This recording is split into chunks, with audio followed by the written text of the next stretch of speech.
राजा भरत की कहानी। बहुत समय पहले की बात है। समस्त संसार में एक ऐसा राजा था जिसका नाम था भरत। वह केवल एक राजा नहीं बल्कि एक तपस्वी, धर्मात्मा और न्यायप्रिय शासक थे। उनके पिता थे भगवान विष्णु के अंशावतार ऋषभदेव। जब ऋषभदेव ने संसार त्याग कर वन की ओर प्रस्थान किया तो उन्होंने अपना राज्य अपने सबसे योग्य पुत्र भरत को सौंप दिया। भरत ने अपने धर्म, साहस और नीति से राज्य को स्वर्ग बना दिया। प्रजा उन्हें भगवान के समान मानती थी। उनके नाम से ही इस देश का नाम पड़ा भारतवर्ष। राजा भरत का जीवन केवल सत्ता और वैभव तक सीमित नहीं था। जैसे जैसे समय बीतता गया उन्होंने संसार की क्षणिकता को समझा और अपने पुत्रों को उत्तराधिकारी बनाकर वन की ओर प्रस्थान किया। वन में नदी के तट पर राजा भरत ने एक छोटी सी कुटिया बनाई। दिन रात तपस्या करते, भगवान नारायण का स्मरण करते और साधना में लीन रहते। एक दिन नदी किनारे एक गर्भवती हिरनी जल पीने आई। तभी कहीं दूर से एक शेर की भयंकर गर्जना सुनाई दी। डर के मारे हिरनी उछली और भागते हुए नदी पार करने की कोशिश की, लेकिन दुर्भाग्यवश नदी में ही उसका प्राणांत हो गया।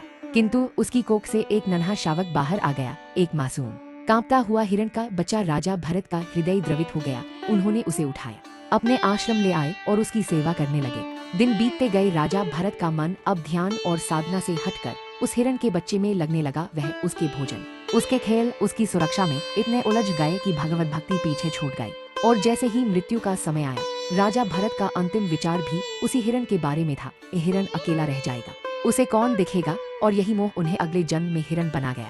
परंतु हिरण रूप में भी उन्हें अपने पिछले जीवन की स्मृति बनी रही। वह अकेले वन में रहते, तपस्वियों के पास जाते, लेकिन किसी से कोई संपर्क नहीं रखते। जैसे ही यह जन्म समाप्त हुआ उन्होंने एक ब्राह्मण कुल में जन्म लिया और इस बार बने जड़ भरत। वह चुप रहते, किसी से कुछ नहीं बोलते। लोग उन्हें मूर्ख समझते, लेकिन वे भीतर से पूरी तरह जागृत आत्मा थे। इस जन्म में उन्होंने किसी भी मोह को खुद से नहीं जोड़ा, न कोई लगाव, न कोई अभिमान। एक दिन एक राजा पालकी में यात्रा कर रहा था। पालकी उठाने वाले कमजोर थे, इसलिए उन्होंने जड़ भरत को पकड़ लिया और उसे पालकी उठाने को कहा। जड़ भरत बिना विरोध किए सहमत हो गए। चलते चलते जब पालकी हिलने लगी, राजा ने क्रोधित होकर जड़ भरत को डांटा। तभी पहली बार जड़ भरत ने मुख खोला और जो बातें उन्होंने कही वे इतनी गूढ़, इतनी आध्यात्मिक थीं कि राजा स्तब्ध रह गया।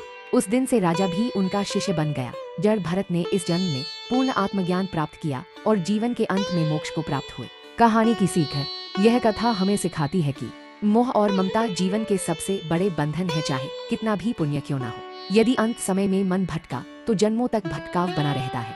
राजा भरत की कहानी केवल एक राजा की नहीं बल्कि आत्मा की यात्रा है, राजा से हिरण तक और फिर ब्रह्मज्ञानी तक।